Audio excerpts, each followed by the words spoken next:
Hello everyone. तो star now जो chapter विस्तार बुक का 4th चैप्टर है जिसका नाम है द एनिमी। इसके ऑथर हैं प्लेयर्स बक। तो ये बहुत ही अच्छे चैप्टर है, बहुत ही ब्यूटीफुल चैप्टर है। तो मैं इसमें आपको सबसे पहले मेन कैरेक्टर्स के बारे में बता देती हूँ। जिसका जो मेन कैरेक्टर्स है इसमें डॉक्टर सदाओ, जो कि एक जैपनीज डॉक्टर हैं, और इनकी जो वाइफ है उनका नाम है हाना। एंड जी जो वाइफ और हस्बैंड है ना, यही एक मेन कैरेक्टर है, ठीक है। और इसमें जो मेन और है वो एक अमेरिकन सोल्जर यानी कि वाइट मैन, ठीक है। Start now. तो और हाँ, एक और फादर जो कि डॉक्टर सदाओ के फादर है, वो भी एक मेन कैरेक्टर के रूप में है क्योंकि ये क्वेश्चन पूछा जाता है। तो चलिए स्टार्ट नाउ। डॉक्टर सदाओ जो कि हॉकी के मकान यानी कि जापानीज बंदरगाह पे उस स्थान पर था जहाँ एक छोटे लड़के की अवस्था में वो अक्सर खेला करते थे, यानी कि वो बचपन में, समझ रहे हैं, बचपन में वो उसी घर पे रहते थे और वहाँ पर खेला करते थे। और वो जो था ना, वहाँ पर उसका नीचा चौकोर सा पत्थर था बना हुआ था, और जो उनका मकान था वो समुद्र तट के काफ़ी ऊंची चट्टानों पे था, मतलब बहुत ऊंचे पे बनवाया था उनके पापा ने घर, ठीक है। और जिसके किनारे पर झुके हुए जो कि देवदार वृक्ष लगे थे, मतलब देवदार वृक्ष जानते हैं ना लोग, ठीक है, वो वृक्ष थे, पेड़ थे वैसे, ठीक। तो जब वो छोटा सा लड़का था ना, यानी कि डॉक्टर सदाओ, जब वो छोटे थे, उनका बचपन था ना, तब वो अपने नंगे पैरों के बल मतलब देवदार वाले वृक्ष पे चढ़ जाते थे। जैसे कि उनके पिता प्राय बताते हैं कि मतलब अपने बगल में खड़े होके छोटे बहादुर लड़के से वो ये कहना चाहते हैं, और ये कभी कहना नहीं बोलते, कि इस समय मतलब ये जो सामने है ना, वो जो द्वीप दिख रहा है उसको जापान का ही भविष्य की सीढ़ी है। मतलब कि अपने लड़के से बोलते हैं कि छोटे बहादुर, उनको प्यार से क्या बोलते हैं ये भी पूछ सकते हैं कि डॉक्टर सदाओ के पापा उनको प्यार से क्या बोलते थे। तो छोटे बहादुर, जब वो छोटे थे, ठीक है, तो छोटे बहादुर बोलते थे कि ये जो सामने जो तुम्हारा मतलब दिख रहा है सीढ़ियाँ, ये जापान की भविष्य की सीढ़ियाँ हैं। और सदाओ ने गंभीरता से पूछा कि वहाँ से हम कहाँ जाएंगे।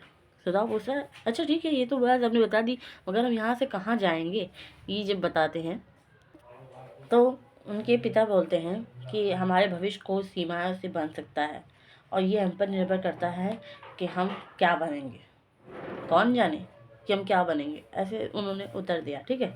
फिर सदाओ ने इस बात को याद रखा, अपने मतलब फादर की बातों को केयरफुली रहता था। अब यहाँ से देखिए, यहाँ पे आपको ये भी दिख रहा होगा कि मतलब जो डॉक्टर सदाओ है वो बहुत ही आज्ञाकारी लड़का है, जो अपने फादर से बहुत ही प्रेम करता है। वो अपने पापा की बातें सारी मानता है, यानी कि अपनी डैड की बातें, हर बातों को फॉलो करता है, राइट, ठीक है।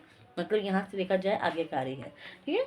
तो यहाँ इतना समझा कि उसने अपने पिता की हर बात को याद रखा था, अपने पिता की हर बातें फॉलो करता था, उनके रूल्स जो था उनको मानता था। बट आज के ज़माने में कोई ऐसा होता नहीं है, इतना कर ले तो शायद आज कहाँ से कहाँ हो जाए, उसकी भी स्टोरी ऐसे ही आ जाएगी, ठीक है। फिलहाल टॉपिक क्लोज। तो आपको एक ऐसे में था, तो जो मतलब जो था ना, कौन था, सदाव। सदाव कभी कभी मतलब सोचने लगता था कि यार जैसे सबके फादर्स हैं वैसे मेरे फादर नहीं है, मतलब मेरे फादर मुझसे कभी मजाक नहीं करते, हंसी मजाक नहीं करते, ना मेरे साथ खेलते। परंतु जिससे कि मैं आपको बता चुकी हूँ पहले भी कि वो मतलब अपने इकलौते बेटे के लिए काफ़ी कष्ट उठाया था उन्होंने। मतलब उनके जो पेरेंट्स हैं उनको बस ये चिंता थी कि कैसे भी करके मेरे बेटे का करियर बन जाए, मेरा बेटा एक सक्सेस इंसान बन जाए, ऐसे वो सोचते रहते थे। मगर उन्होंने कभी अपने बच्चे के साथ टाइम स्पेंड नहीं किया, उसको कभी ये नहीं मतलब ऐसा दिलाया कि नहीं हम हैं, फादर हैं, ये वो, मतलब ज़्यादा खुले मिले नहीं थे। बस उनको मेहनत करना आता था। सोचिए, फादर सभी के होते ज़्यादातर ऐसे ही, ठीक है। तो वो अपने मतलब बेटे के लिए ऐसा सोचते थे कि काश मेरा बेटा कुछ बन जाए, कुछ अच्छे से। तो ऐसा ही उन्होंने किया, ठीक है। उनके पिता को बस ये चिंता रहती थी कि काश मेरा बच्चा पढ़ा लिखा हो जाए, अच्छा हो जाए। तो इसी कारण 22 साल की उम्र में, यानी कि 22 ईयर्स में, उन्होंने अमेरिकन भेज दिया उसको।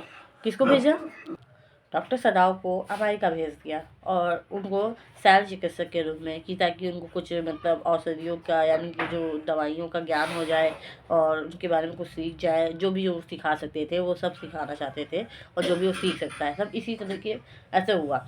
मगर वो 30 वर्ष की आयु में वापस आया, कितने 8 साल के बाद, ठीक है। 22 में गया था अमेरिकन। ये भी क्वेश्चन याद रखिएगा उनकी आयु कि 22 वर्ष की आयु में वो अमेरिकन गया था और 30 वर्ष की आयु में डॉक्टर बनकर वो जापानीज़ बनकर आ गया, जापानीज़ डॉक्टर, सॉरी, ठीक है। तो जब वो आता है और उनके पापा का सपना पूरा हो जाता है, जैसे कि वो सोचते हैं कि मेरा लड़का मेरी मतलब जब तक मैं ज़िंदा हूँ तब तक वो कुछ बन जाए, तो उन्होंने अपने लड़के को एक जापानीज़ डॉक्टर सर्जन के रूप में देख लिया था और उन्होंने ये चीज़ जान लिया था कि मेरा बेटा अब एक सफल जापानीज़ डॉक्टर सर्जन बन चुका है। तो उन्हें ये बात काफ़ी अच्छी लगी, ठीक है। और मगर डॉक्टर सदाओ को फ़ौज में नहीं भेजा गया था, क्योंकि वो इसलिए फ़ौज में नहीं भेजा गया था क्योंकि वो ऐसी खोज में लगे थे जिससे कि मतलब घाव को पूरी तरह से साफ किया जा सके, मतलब ठीक हो सके। और वो कुछ जानता था और शायद इसका कुछ खतरा भी हो सकता था। ऐसी स्थिति आ गई थी, इसीलिए एक बूढ़े जो थे ना सेना अध्यक्ष को उसकी बीमारी का ऑपरेशन करना पड़ा, जिसकी वजह से उनका इलाज करना मतलब फ़िलहाल दवाइयों से किया जा रहा था। और इसी कारण संभव में मतलब डॉक्टर को, यानी कि जो डॉक्टर सदाव है, उनको जापान में ही रखा गया था और उनको अमेरिका में नहीं भेजा गया था। और इसीलिए वो फ़ौज में मतलब नहीं जा सके थे कि फ़ौज के लिए विदेशी के लिए काम करें, ठीक है। तो समुद्र के बादल ऊपर उठा रहे थे कुछ दिन पहले, मतलब जो गर्मी की रात थी ना, शीतल लहरों से भरी थी, धुंध खींच ली थी। सदाव देख रहा था कि कोहरा तट के निकट और जो कि टापू की सीमा पे रेखाओं पे जो छिप गया था और बीच में एक जो रेंगता हुआ घर था, उसके घर के नीचे आ गया था, मतलब ये सब चीज़ें वो देखा था। तो जो देवदार के वृक्ष थे, मतलब कि पेड़ थे, उससे लिपट गया था और कुछ ही मिनट में जो ये धुंध थी वो घर पर छा जाती है। और तब वो कमरे में जहाँ पर उसकी पत्नी और बच्चे मतलब राह देख रहे थे, वो अंदर चला आता है तो देखता है कि मेरी हाना और उनके 2 बच्चे देख रहे हैं, ठीक है। जब इतना होता है, लेकिन इसी वक्त दरवाज़ा खुला और वो कमरे ने मतलब देखा कि मतलब अपने कैमिनो के ऊपर गहरे रंग का जो हावरी पहने हुए बाहर बैठा दिखा। और उसे देखता है, वो उससे मतलब उसको प्रेम हो जाता है कि देखता है कि वो प्रेम के से उसके पास आई सुलभ करने के लिए। जहाँ पर वो खड़ा था वहीं पे उसकी बाहों में बाँह डाल दी थी और मुस्कुराई और कुछ न बोली। वो कौन था? वो हाना ही थी। वो हाना थी, अमेरिका में मिला था किससे? हाना से। ये भी क्वेश्चन आ सकता है कि हाना कहाँ मिली थी, तो अमेरिका में मिली थी, ठीक है। अमेरिका में मिला था, वो उसे प्रेम करने के लिए उस समय तक का इंतज़ार कर रहा था जब तक कि वो निश्चित नहीं हो गया कि वो जापानीज़ है। देखिए डॉक्टर सदाओ में कितनी अच्छी खासियत थी कि मतलब उसने समझा, प्यार किया, बट उसको समझा कि वो हमारे रिलीजन्स की है कि नहीं है, या हमारे कंट्री की है नहीं है। ये चीज़ भी मतलब उसने समझदारी वहाँ पर दिखाई, ठीक है, क्योंकि उसके पिता उसे कभी स्वीकार ना होते। मतलब उसने अपना प्यार तो किया ही किया, मगर उसने अपने मतलब पेरेंट्स का भी देखा जाए तो कि अपने पिता की बात भी सोची कि कहीं ऐसा ना हो मेरे पिता को हर्ट हो जाए। आजकल के लोग तो कुछ नहीं देखते, बस अपना देखते हैं कि वो खुश हैं कि नहीं खुश है, मगर माँ बाप की भी तो होती है ना, क्योंकि माँ बाप ने आपको पाला पोसा है, आपको इतना बड़ा किया, आपको कुछ करने के लिए, मगर आप क्या उनके मतलब ना रहने पर या उनके समझ लेते हैं उनकी इच्छा पूर्ति के लिए आप कुछ नहीं सोचते, आप सोचते हैं अपना, ठीक है। मगर डॉक्टर सदाव ने क्या किया, उन्होंने ये चीज़ देख लिया, उनको लड़की पसंद आ गई, मगर उन्होंने ये सोचा कि जब तक कि वो जापानीज़ नहीं है तब तक उससे शादी नहीं करेंगे और ना ही उसे प्यार करेंगे, क्योंकि उनके पापा ने उसको 22 ईयर्स में अमेरिका भेजा था। सोच रहे हैं यंग एज होती है बिल्कुल, बट उसने सोचा। तो ये चीज़ कितनी अच्छी है, आप यहाँ से देख सकते हैं कि आदर्श वाला व्यक्ति भी कौन है, डॉक्टर सदाव, ठीक है। अगर मान लेते हैं इनका चरित्र चित्रण करने के लिए क्वेश्चन आ गया तो भी आप बता सकते हैं। तो फिर क्योंकि वो उसके पिता स्वीकार नहीं करते और क्योंकि उसकी शुद्ध जाति यानी कि जैपनीज ना होती, तो अक्सर वो सोचता है कि अगर वो हाना से ना मिला होता तो उसकी शादी किससे करता। क्या सौभाग्य था कि उसे बड़े ढंग मतलब साधारण ढंग से उसको मतलब संयोग मान लो कि अमेरिकन प्रोफेसर के घर पे मिल गया था। मतलब वो सोचता है कि यार मेरी अगर हाना ना होती तो मेरा क्या होता, कि अगर मैं इतनी अच्छी लड़की, देखिए वहाँ पर क्वालिटी ये भी है कि हाना से वो कितना प्यार करता है, ठीक है, ठीक है। तो वो कहाँ मिला था हाना से? अमेरिकन प्रोफेसर के घर पर। प्रोफेसर की जो पत्नी थी बड़ी ही दयालु थी, ठीक है, क्योंकि वो लोग जो थे वो बहुत ही दयालु थे, कितने अच्छे लोग थे। और अपने थोड़े से मतलब मान लेते हैं विदेशी विद्यार्थी थी, यानी कि स्टूडेंट थे, कुछ लोग जो उत्साह थे और उत्सुक थे। यहाँ पर आप देख सकते हैं कि अमेरिकन जो लोग हैं वहाँ पर भी कुछ लोग बहुत अच्छे होते हैं, ठीक है। तो हालांकि वो बहुत उबाऊ होते थे, इसी दयालु के स्वीकार नहीं करता था। सदाव अक्सर हाना की बातों को सुनता है और सोचता है, और हाना को अपनी बातें बताता भी है कि उस रात कैसे प्रोफेसर हैले के घर पर विचार लगभग त्याग ही दिया था। उसने सोचा था कि अब मैं वहाँ नहीं जाऊँगा। मतलब कमरे बहुत छोटे थे, खाना बहुत ख़राब था। यहाँ देखिए उनके घर की इंसल्ट हो रही है कि उनका कमरा बहुत छोटा था, खाना भी अच्छा नहीं बनाती थी, और प्रोफेसर की पत्नी बहुत ही बातूनी थी, ठीक है। और वो गया वहाँ पर, मगर उसे हाना मिल गई और एक नई स्टूडेंट थी, और इसने सोचा कि मतलब कच्चे भी संभव है तो इसे प्रेम करेंगे, मतलब अगर इसमें कोई चीज़ की कमी नहीं होगी तो वो इसको अपनी दुल्हन बनाएगा, ठीक है। अब देखिए मेन पॉइंट तो मुझे यहाँ से इतना अच्छा लग रहा है कि उसने अपने पेरेंट्स, अपने खासकर पापा की वैल्यू करी। उसने सोचा कि जब तक कि वो हमारे पापा को नहीं पसंद होगी तब तक कि मैं उसे पसंद नहीं करूँगा। दैट्स वाई, क्योंकि वो जापानीज़ नहीं होगी तो मैं शादी नहीं करूँगा। प्यार से बढ़कर उसने अपने पापा की भी कदर करी, जो आजकल के लोग नहीं करते। मगर फ़िलहाल यहाँ पर बात में कुछ और करी क्योंकि मैं डांट नहीं रही, ठीक। और अब उसने अपने बाजू को देखा कि मतलब उसका हाथ को अनुभव किया, किसके हाथ को, हाना के हाथ को, ठीक है। इसी कारण वो जो होता नहीं उत्पन्न प्रेम आनंद उसका अनुभव किया। हालांकि उसकी शादी को इतना समय बीत गया था कि उनके 2 बच्चे भी हो गए। देखिए प्यार कभी ख़त्म नहीं होता। यहाँ से मैं बता सकती हूँ आई थिंक ऑफ ब्यूटी इसी सिलेबस में है, बट प्यार कभी ख़त्म नहीं होता। जो भी हमारी और चीज़ें होती हैं अगर हम उन्हें प्यार करते हैं तो वो हमेशा हमको प्यार ही देती हैं, कभी नफ़रत नहीं दे सकती, ठीक है। वो हैप्पीनेस का कारण होता है हमारे। तो सेम वैसे ही हाना भी और सदाओ को मतलब सेम वैसे ही प्यार था जैसे कि वो फर्स्ट टाइम थे। तो अब यहाँ बात करते हैं क्योंकि अमेरिकन के अंदर उन्होंने बिना सोचे समझे शादी नहीं की थी।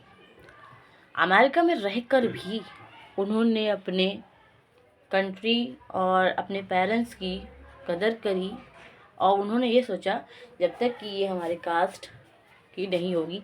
देखिए कास्ट सिस्टम भी कुछ होता है, या मतलब मेरे कंट्री की नहीं होगी तब तक मैं शादी नहीं करूँगा चाहे जितनी अच्छी हो। तो उन्होंने क्या हुआ, बिना सोचे समझे शादी नहीं की। और जब कोई बिना सोचे समझे शादी नहीं करता है तो अक्सर उसकी सफल हो जाती है, राइट। तो क्योंकि वो लव मैरिज भी थी और अरेंज भी, और जब लव और अरेंज होती है तो काफ़ी अच्छी होती है। अब बात करते हैं कि उन्होंने अपना स्कूल का जो काम था वो समाप्त किया और जापान में अपने घर आ गए थे, और उनके पिता ने मतलब देखा कि हाना बहुत अच्छी है, इसीलिए उन्होंने पुराने जापानीज़ ढंग से उन्होंने उसकी शादी पक्की कर दी। हालांकि सदाओ और हाना हर बात पहले से ही निश्चित कर ली थी कि वो पूरी तरह से प्रसन्न थे, मतलब खुश थे, क्योंकि वो तो निश्चित कर लिया था कि शादी तो मुझे इसकी करनी है मगर अपने पेरेंट्स को रेडी करना होगा। दैट्स, समझ रहे हैं। आजकल के लोग नहीं कि भाग ले चलो इसको भगा ले चलो, ऐसा नहीं है, पेरेंट्स को भी राज़ी करना ज़रूरी है, यही एक समझदारी की निशानी है। तो उसने अपना जो गाल था वो उसके बाहों पर रख दिया, ठीक है। हाउ रोमांटिक, थोड़ा हटो, पढ़ना भी है। ठीक उसी समय ऐसा हुआ कि दोनों ने मतलब काली चीज़ को धूल से आती हुई देखा, और देखा क्या कि वो एक आदमी था और उस समुद्र से फेंका गया था। ऐसा लगता था कि जैसे एक बड़ी लहर ने उसे फेंक दिया हो। ऐसा जब हो रहा था तो वो एक लड़खड़ाते हुए कदम से चल रहा था, और ऐसा देखा कि वो चलते चलते चलते चलते उसके जो बाजू थे और उसका जो सिर था ऊपर से ढका हुआ था, और वो घूमते हुए में देखा कि वो गिर गया अचानक से। कौन है? आना चीखी। मैं चीख नहीं रही हूँ, कौन है ये आप लोग चीख लेना, ठीक। कौन है? आना चीखी। उसने सदाओ की बाँह छोड़ दी, मतलब हड़बड़ा गई। उसने कहा यार क्या हो गया, दोनों छोड़ दिया। दोनों बरंडे की जो होती नहीं रेलिंग पर झुक गए। अब उन्होंने सोचा यार कौन है इतनी रात में। अब उन्होंने उसे फिर से देखा। वह एक व्यक्ति है जो अपने हाथों और पैरों पर दिखा कि रेंग रहा था, और उसने देखा कि इसका चेहरा बाल से गिर गया था। मतलब चेहरा जो था ना उसके, मतलब मुड़ के गिरा हुआ था, मतलब से ज़मीन पर उसका चेहरा गिरा हुआ था, और फिर वहीं पे वो पड़ा रह गया था। शायद कोई मछुआरा, सदाव बोला, शायद कोई मछुआरा होगा, राइट। मगर उसने उसकी नाव से शायद गिर गया होगा, मतलब एक अनुमान लगा रहा था कि शायद कोई मछुआरा होगा जो नाव से गिर गया होगा। मगर वो फटाफट सीढ़ियों से उतर कर उसके पीछे हाना भी गई, और देखा कि खुली स्तीनें जो थी वो उड़ रही थी दोनों ओर से, मतलब 2 मील से दूर मछुआरे के गांव पर थे। मतलब देखा कि शायद वहाँ, मतलब 2 मील पर गांव था उनका मछुआरे का, हो सकता है वहाँ से कोई आया हो और गिर गया हो। ऐसे ही जब हो रहा था तो उन्होंने देखा, उन्होंने सोचा कि ये व्यक्ति किस तरह से उसमें निकाला जाए, क्या हो, अवश्य ही कोई बुरी तरह से इसको घायल कर चुका है। ऐसे वो सब सोच, जैसे होता नहीं अनुमान लगाना, गैस कर रहे थे सब चीज़ें। जब वो पास आए तो उन्होंने देखा वास्तव में ही ऐसा ही था कि वो कोई गिरा था, वो घायल भी था। ठीक है, ऐसा देख रहे थे तो मतलब उसके जो खून के धब्बे हैं ना वो सूखे हुए थे, और वो घायल था। सदाव बोल पड़ा, सदाव बोल पड़ा। वो जल्दी से उस व्यक्ति की ओर गया और रेत में अपना चेहरा डाले, जो निश्चल पड़ा था, मतलब नीचे पड़ा था, और समुद्र पानी में भीगी एक टोपी उसके सिर पर थी, और गीले कपड़े चिथड़े हो गए थे, जिसके चिथाड़े हो गए थे, सॉरी। तो सदाव रुको, हाना उसकी बगल में ही थी, और उसने बोला कि उस आदमी का सिर पलटा और देखा कि उसका जो चेहरा है वो गोरा आदमी है। हाना बोल पाया, अरे भैया गोरा आदमी है, तो गोरा आदमी तो सभी लोग जानते हैं कि वाइट मैन, ठीक है। हाँ, कोई गोरा आदमी था जो उसकी गीली टोपी गिर गई थी, और उसके गीले पीले लंबे बाल सामने आए, और मानो कितने ही सप्ताह से वे कटे ना हो, उसके बाल लॉन्ग एनिमल मूवी की तरह होंगे आई थिंक। और जो लोग हैं ना देखने लगे ऐसे चीज़, मतलब उसने सोचा कि यार ये जो युवा है, इसकी जो पीड़ित है, मतलब चेहरा इसका, मतलब कितना पीली दाढ़ी है, बेहोश था। उसने कुछ सोचा और उसके साथ क्या करना चाहिए, ऐसे मतलब वो सोचने लगा कि यार इसके साथ तो ऐसा है, क्या करें। अब सदाव को घाव की याद आई,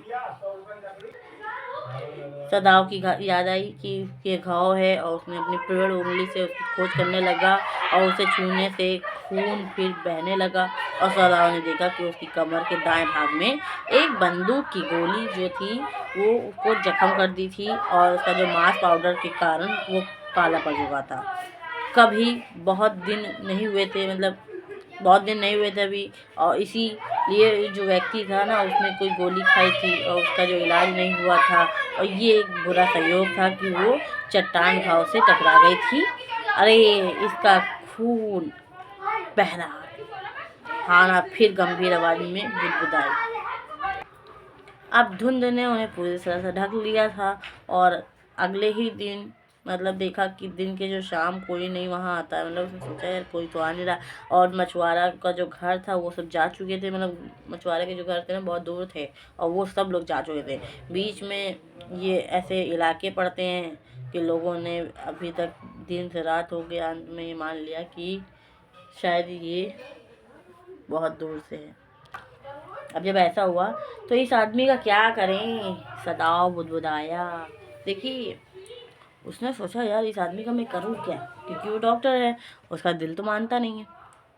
ठीक है, उसने बोला कि यार मैं इसका क्या करूँ, परंतु एक कुशल हाथ उसकी जो मान लेते हैं मर्जी से चलते हुए लगातार थे।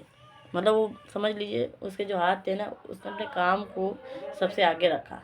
उसने ये नहीं देखा कि कौन है क्या है, मगर उसने अपने इलाज ठीक करने लगा, कि वो सोच रहा था कि ठीक हो जाए। अचानक खून बहने से खून को रोकने का एक पूरा प्रयत्न कर रहे थे कि ताकि उसका खून ना बहे।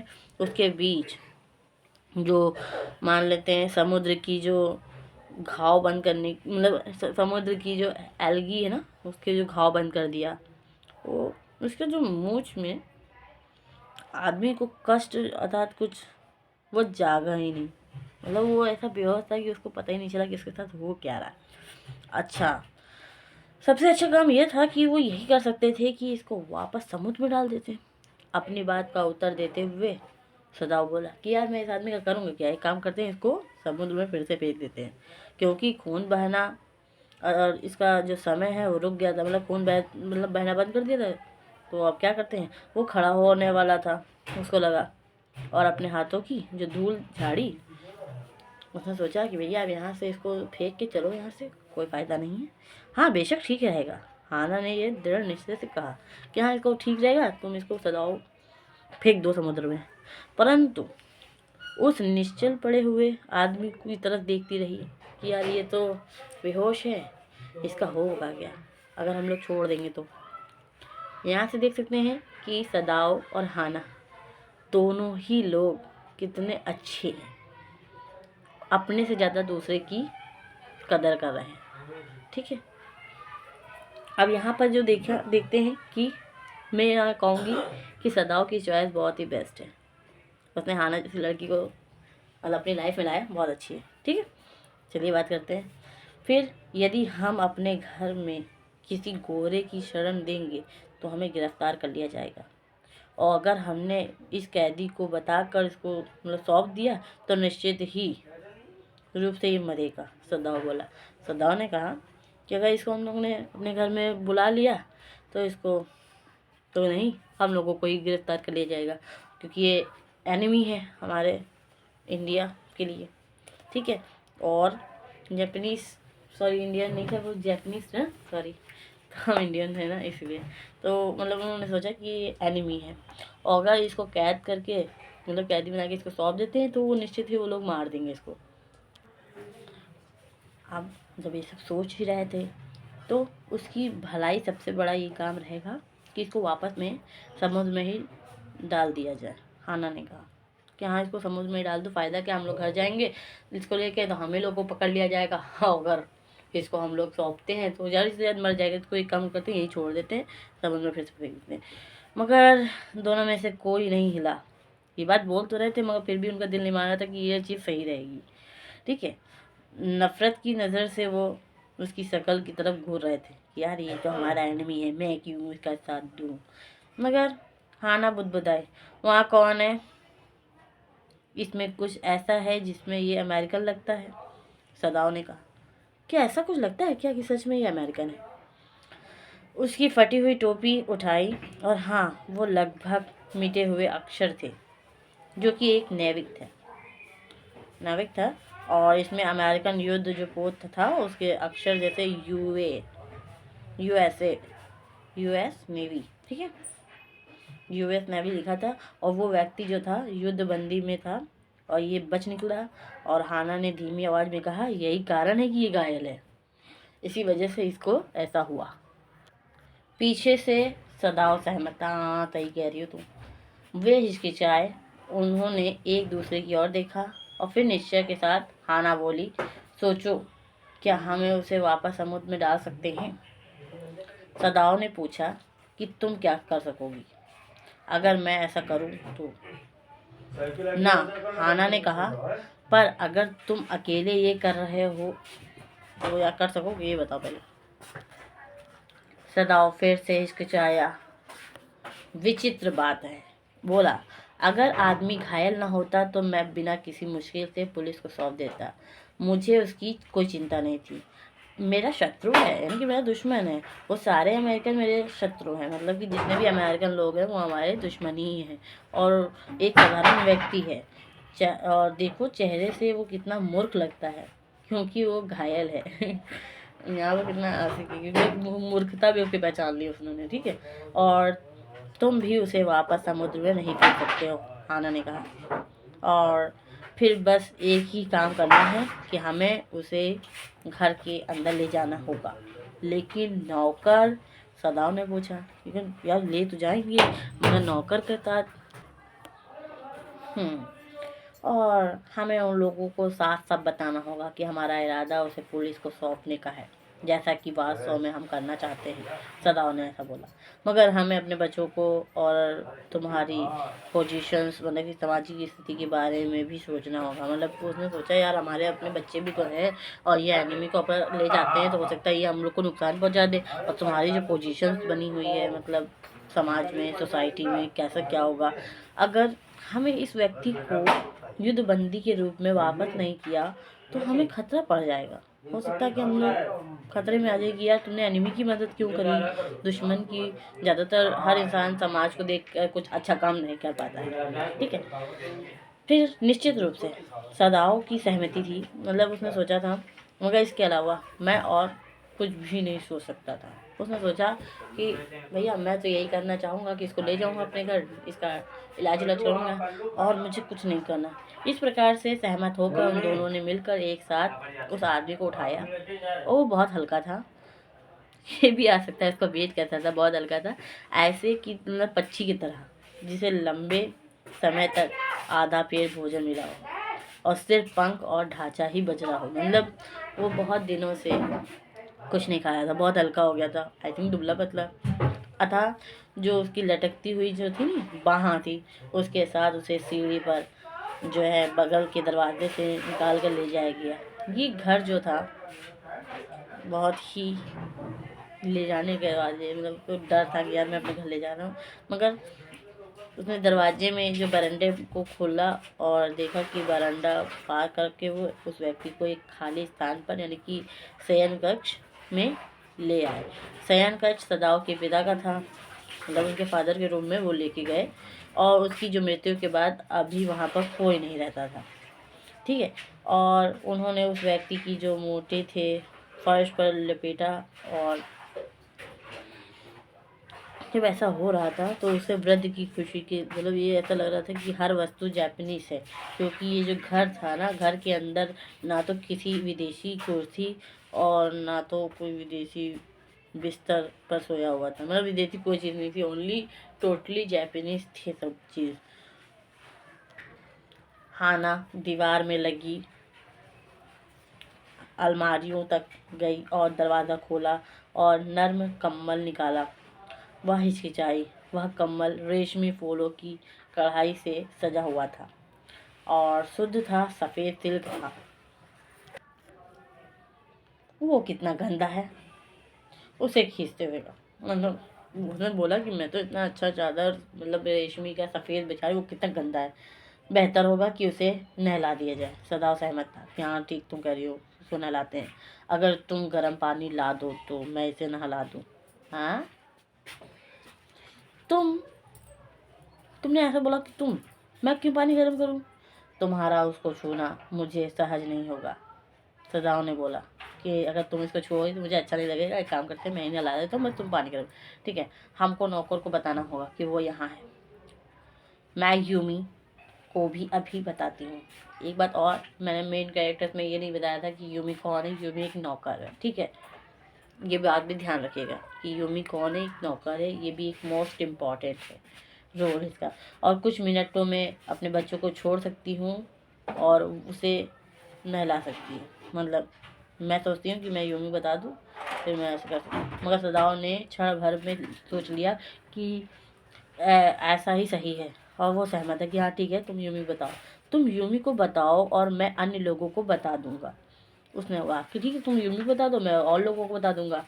पर आदमी तो बेहोश, चेहरे पर पीलापन मतलब था उसके पर, और पहले से वो झुककर जो मान लेते हैं जो नजब देखने के लिए प्रेरणा दी थी, और ये बहुत बड़ी कमजोरी थी। पर वो ज़रूर ऐसा उसने सोचा कि उसकी जो छाती थी ना वो ठंडी पर रखा था उसने, मतलब उसके जो मतलब उसने अपने हाथ को उसकी ठंडी पर रखा था। अब वो बोला दिल अभी तक जीवित था, मतलब कि उसका शरीर ठंडा पड़ रहा था मगर वो जीवित था, और अगर उसका ऑपरेशन न किया गया तो वो मर जाएगा। सदाओ ऐसा बोलता है।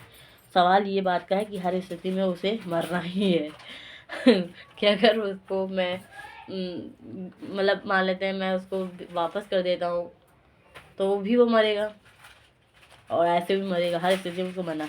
हाना डर के मारे चीख उठी। उसे बचाने का प्रयत्न करो, अगर यह जिंदा रहा तो क्या होगा, ऐसा वो बोलती है कि प्लीज़ सॉरी। उसने कहा कि मतलब इसको बचाने का प्रयत्न मतलब कोशिश मत करो, अगर ये जिंदा हो गया तो हम लोग का होगा क्या, क्योंकि ये तो एनिमी है और एनिमी कभी नहीं सुधरते, राइट। और अगर वो मर गया तब क्या होगा, सदा ने उत्तर दिया, ठीक है अगर वो मर गया तो क्या होगा। फिर उसके निश्चित खड़े व्यक्ति की ओर देखते हुए बोले कि आदमी का अवश्य ही असाधारण शक्ति रही होगी, वरना अभी तक मर जाता। और ये एक युवा भी है और शायद अभी 25 का भी नहीं है। मतलब सोचिए, उसकी एज 25 की भी नहीं थी। ये भी क्वेश्चन आएगा कि वो एनिमी कितने साल का था, तो वो 25 का भी नहीं था, ठीक है। और उसका अभिप्राय मतलब ऑपरेशन से मर गया तो, हाना ने पूछा। हाँ, सदाव ने कहा। बोली कि चलो ठीक है, तुमने अगर ऑपरेशन कर दिया फिर वो मर गया तो क्या होगा।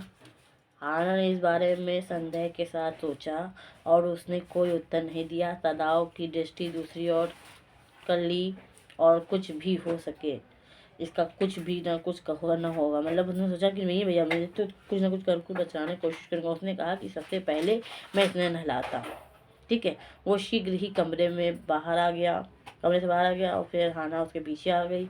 और वो गोरा आदमी मतलब अकेले नहीं रहना चाहती थी। उसने सोचा यार मैं गोरे आदमी के साथ अकेले तो नहीं रहूँगी, क्योंकि वो बेहोश था, मरा नहीं, ठीक है। अमेरिका छोड़ने के बाद वो पहला ऐसा व्यक्ति था जो उससे मिला और अब ऐसा लगता है कि उस व्यक्ति को उन लोगों ने कुछ लेन देन ना था। मतलब उसने सोचा कि हमने तो भैया अमेरिका से पढ़ाई करी है, थोड़ी कि वहाँ रिश्तेदार बना के रखे हुए जो आओ जाओ, क्योंकि वो सब अमेरिकन हमारे दुश्मन है जिन्होंने वहाँ पर, मतलब वो सोचती थी कि मैं तो किसी को वहाँ नहीं जानती और वो वहाँ सब उसके शत्रु ही हैं, दुश्मन थे बस। और एक खतरा जो था जीवित या मित्रों का, मतलब वो सोचती थी कि यार मुझे डर है कि वो जिंदा रहेगा कि मर जाएगा। मतलब उसके मरने से भी प्रॉब्लम थी उसको और जिंदा रहने से भी। वो बच्चों को कक्ष में जाती है, यानी कि बच्चों के कमरे में जाती है और मुड़ी हुई आवाज़ मतलब आवाज़ लगाती है, यूमी।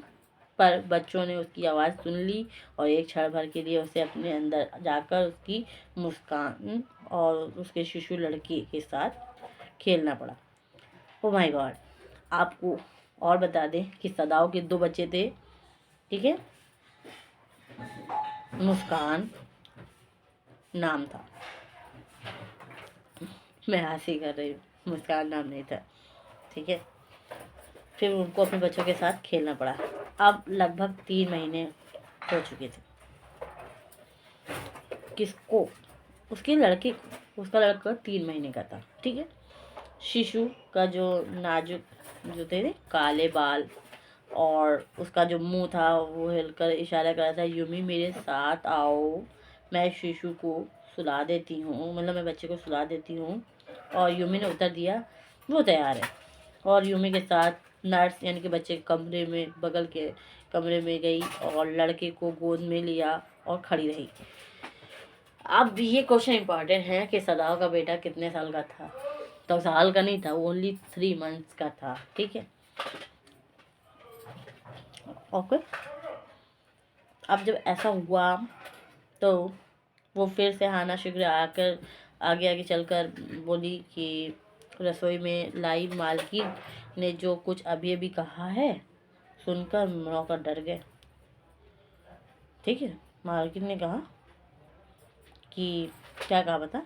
यूमी ने सोने वाले जो गद्दे फर्श पर बिछाए उसको अंदर शिशु को लिटा दिया और उन्होंने कहा कि हमारे घर में यूमी है, उसका इलाज चल रहा है। तो जब बूढ़ा माली था जो नौकर था उसने मतलब कुछ बाल उखाड़ लिए अपने मुँह के बाल कुछ उखाड़ लिए। यहाँ मैं बता सकती हूँ एक यूमी है और एक बूढ़ा माली था उसका नौकर। कौन था? बूढ़ा माली। ये भी मेन कैरेक्टर्स में है मगर ज़्यादा नहीं है, मगर आप पूछ सकते हैं कि ऐसे तो नौकर भी लिख सकते हो आप, बट माली और यूमी, ठीक है। बूढ़ा मालिक को इस गोरे आदमी का घाव का इलाज नहीं करना चाहिए, उसने हाना को साफ साफ कहा। और गोरे आदमी का मार देना चाहिए, मतलब पहले से गोली लगी है और समुद्र में उसे पकड़ लाए और चट्टान से उसको घायल भी है, मतलब। और अगर मालिक की गोली का जो है ना इसका समुद्र में अगर इसको फेंक दिया जाए दोबारा, इसका इलाज ना किया जाए तो ज़्यादा अच्छा होगा और ये दोनों हमसे उसका बदला लेंगे। मतलब जो कुछ तुम कहते हो मैं उसे बता दूंगी, हाना ने विनम्रता से कहा। वो सैम भी डर गई थी। हालांकि उस बूढ़े आदमी की तरह जो मतलब अंधविश्वासी नहीं थी, और क्या कभी शत्रु की सहायता करना अच्छा हो सकता है? मतलब बूढ़े आदमी ने कहा कि ये बताओ, दुश्मन की सहायता करना एक अच्छी बात है, ठीक है, मगर हाना सोच ली कि यार ये लोग हमारे साथ नहीं है, क्योंकि यूमी ने भी मना कर दिया। यूमी ने कहा कि भैया एक काम करो, इसको वहीं फेंक देना चाहिए, आप लोग फंसोगे, हम लोग को भी फंसाओगे, ऐसा मतलब बोलती है। तो फिर यूमी ने कहा कि वो गर्म पानी लेकर आए और उसे कमरे में ले आए, और जहाँ गोरा आदमी था, मतलब हाना ने बोला उसे कि ठीक है यूमी, एक काम करो, तुम गर्म पानी मतलब लेकर चली आओ हमारे जहाँ पर वो सोल्जर है। और वो आगे बढ़ी और उसने पार्टीशन के पीछे खींच कर दिया, और सदाव अभी तक वहाँ नहीं आया था। पीछे आती यूमी ने अपनी लकड़ी की बाल्टी नीचे रख दी। लकड़ी की बाल्टी लकड़ी की बाल्टी नीचे रख दी और फिर गोरे आदमी के पास गई और उसने उसे देखा। उसके मोटे होठ एक जिद के साथ मतलब जुड़े गए थे। मैं कभी किसी गोरे को नहीं साफ किया, मतलब बार बार यूं बोल रही थी कि मैं कभी किसी गोरे को साफ नहीं किया। और उसने कहा कि और अब इतने गंदे आदमी को मैं बिल्कुल साफ नहीं करूँगी। दैट्स इट, यूमी मना कर दिया। मैंने कभी आज तक किसी गोरे इंसान को साफ नहीं किया, मैं प्लीज इस ऐसे गंदे इंसान को बिल्कुल साफ नहीं करूँगी।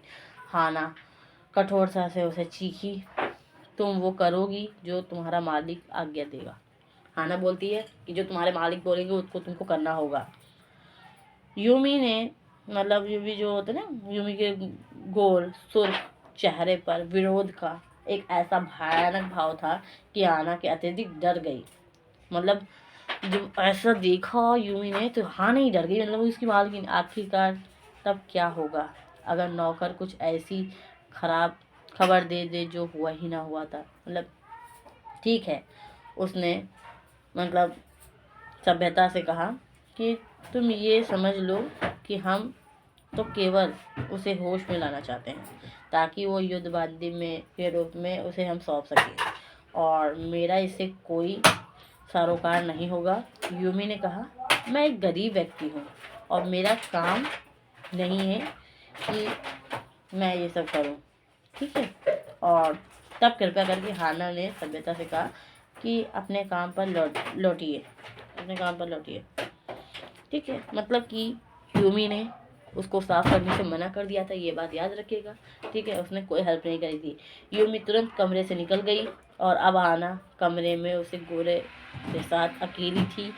शायद अकेले वो रहती बड़ी डरी हुई थी, और यूमी की जो जिद थी उसकी शक्ति पर ना चल सकी। मतलब उसने मतलब हाना ने सोचा भी, चिल्ला कर भी बोला कि तुमको जो तुम्हारा मालिक चाहेगा वो करना पड़ेगा, फिर भी वो यूमी नहीं करती है।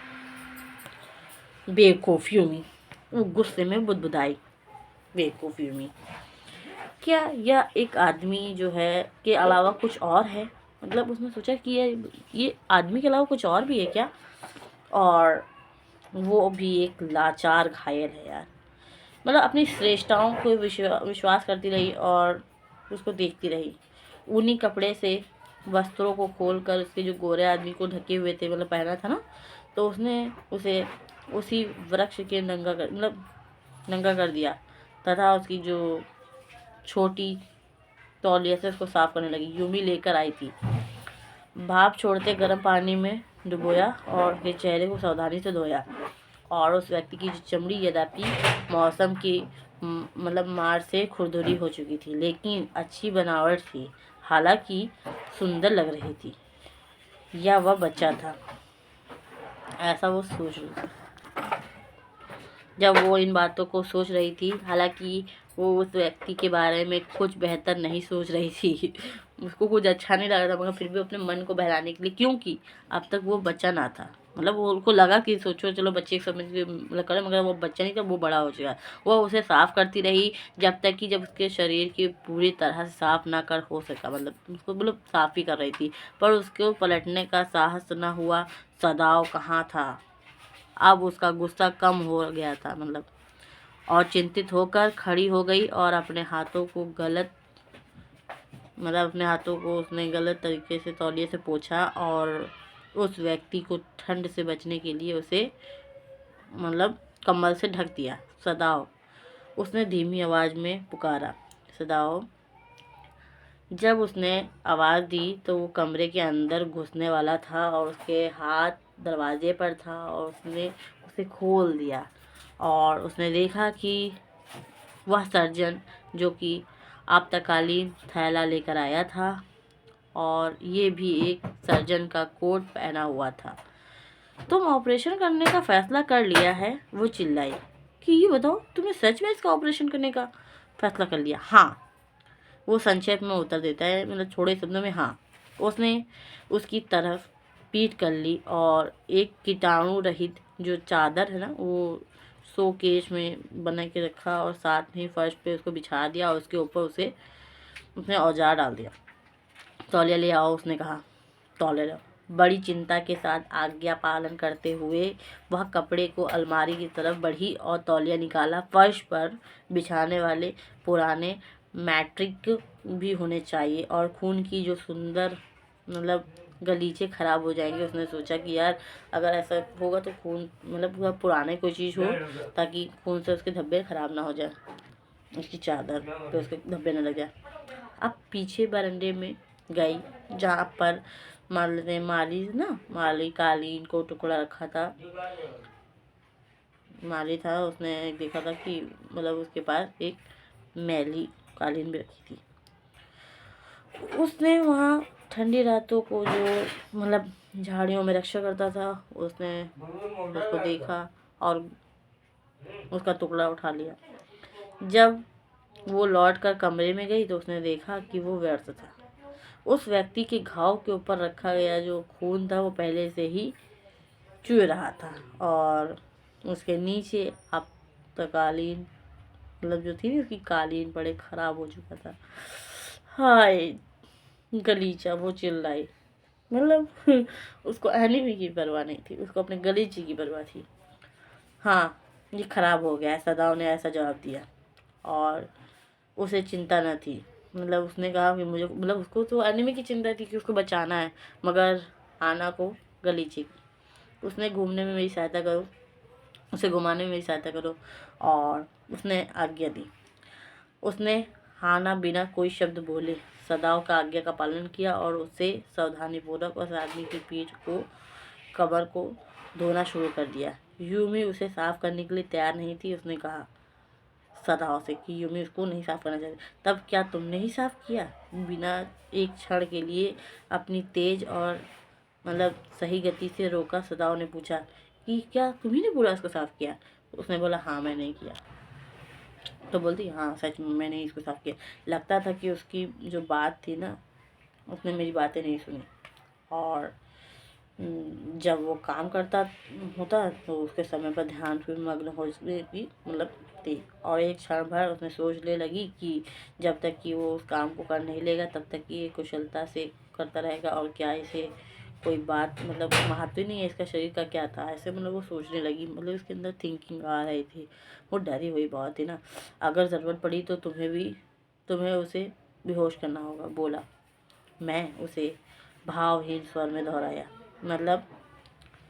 हाना ने बोला अगर ज़रूरत पड़ी तुमको उसको बेहोश भी करना पड़ेगा अगर तुम ठीक करो तो मैंने ये कभी नहीं किया। ये काफ़ी आसान था। उसकी जो बेबसी क्या बोल सकते हैं, बेसब्री कहा कि अब जो है इसकी पट्टियाँ हटा रहा था और खून अधिक तेज से निकल रहा था। माथे पर बंधी सर्जन की टॉर्च थी ना, उसे घाव में झांका और गोली अब भी अंदर है।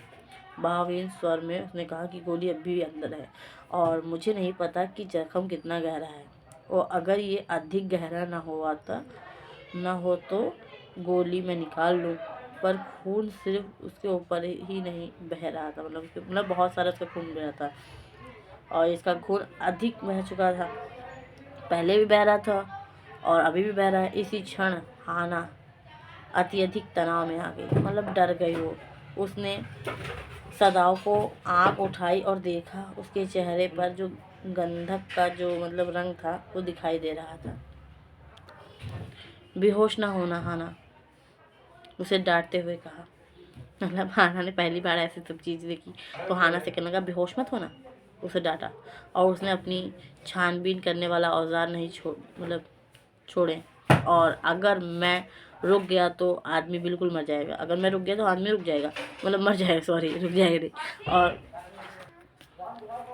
हाना ने अपने हाथों को अपने मुंह को बंद कर लिया, अपने हाथों से अपने मुंह को बंद कर लिया और कूदी और दौड़कर अपने कमरे से बाहर चली गई। बाहर बगीचे में हाना ने उल्टी करने की कोशिश की और आवाज़ सुनाई पड़ी, और वो कमरे मतलब उसने अपने क्या बोलते हैं, वह अपने काम में लगा रहा। मतलब उसने देखा, अपनी वाइफ की परवाह नहीं करी कि मेरी वाइफ को उल्टी हो रही है, मगर अपना जो पेट था वो खाली कर लेना था उसकी बेहतर होगा, उसने सोचा। और ये उसकी वाकई भूल ही गया था कि उससे मतलब ऑपरेशन देखा नहीं था, मतलब वो ये भूल गया था कि डॉक्टर सदा सोचते हैं कि हाना ऐसा कर रही है, ठीक है अपना पेट खाली कर ले, ये उसके से, मगर उनको ये चीज़ नहीं याद थी कि यार मेरी वाइफ ने अभी तक नहीं देखा था कि किसी का ऑपरेशन कैसे होता है।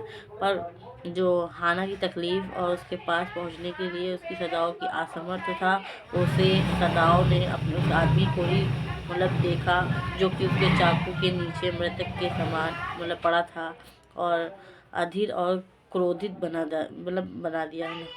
उसको गुस्सा आ रहा था कि यार मेरी वाइफ उल्टी हो रही है मगर मैं इसका इलाज कर रहा हूँ। ये व्यक्ति उससे मतलब ये जो व्यक्ति है उसने सोचा कि कहीं कोई कारण नहीं है और यह व्यक्ति जीवित रहे, अनजाने ही सही इस विचार के लिए जो कठोर बना दिया, और तेज़ी से काम करने लगा। मतलब वो अपनी वाइफ को नहीं देख पा रहा था कि उसकी वाइफ की तबीयत खराब हो रही है।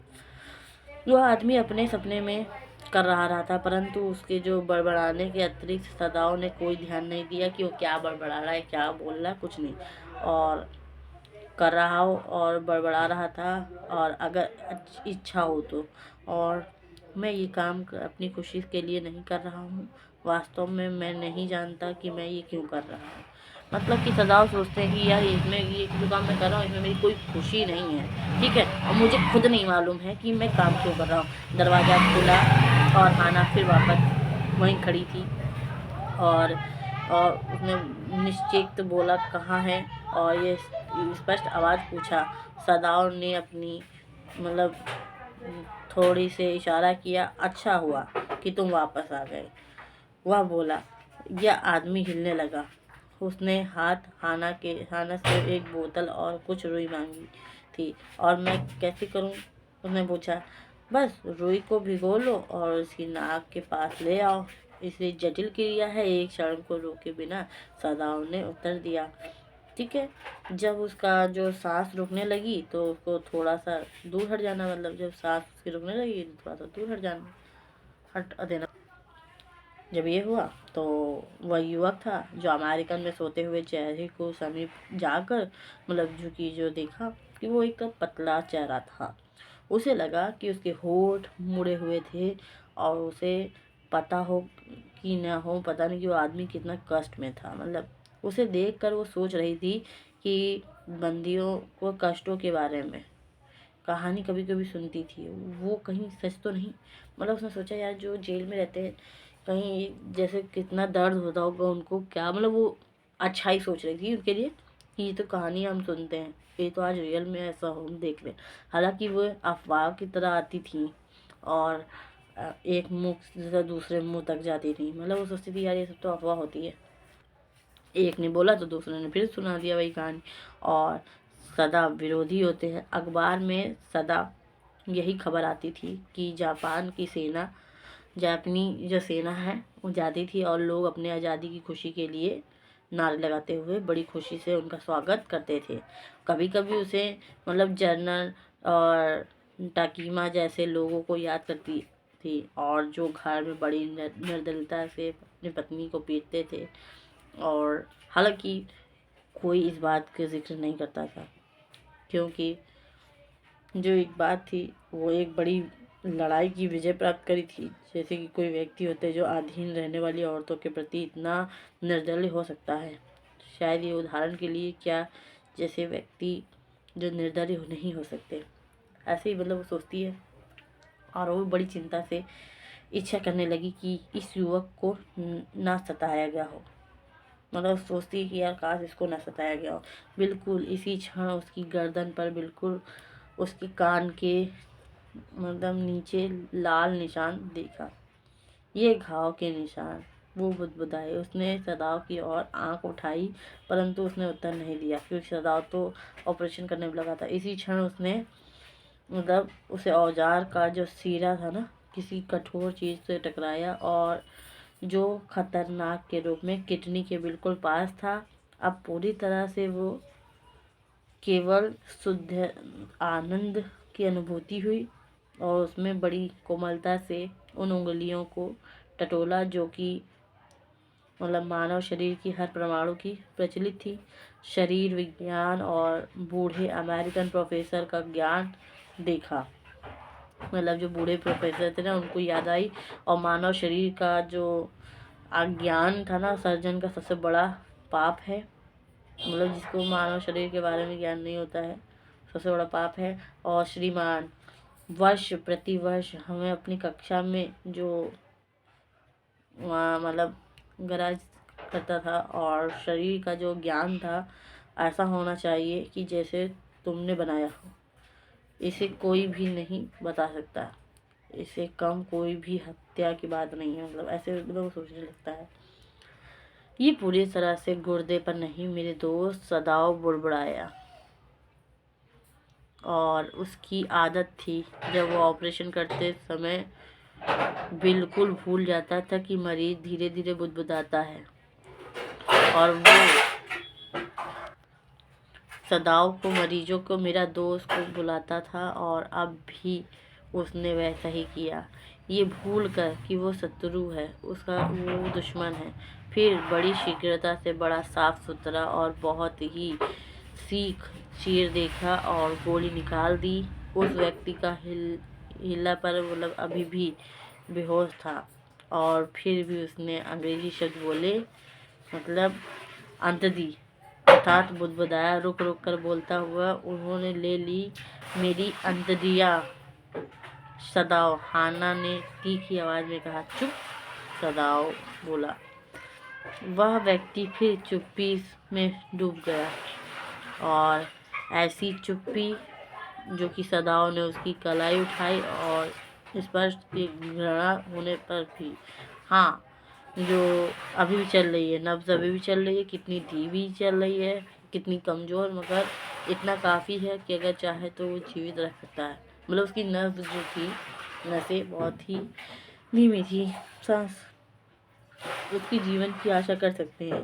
परंतु निश्चय ही मैं ये नहीं चाहता कि ये व्यक्ति जीवित रहे, उसने सोचा। मतलब उसने ऑपरेशन भी करा, वो सोचा कि जिंदा भी ना रहे।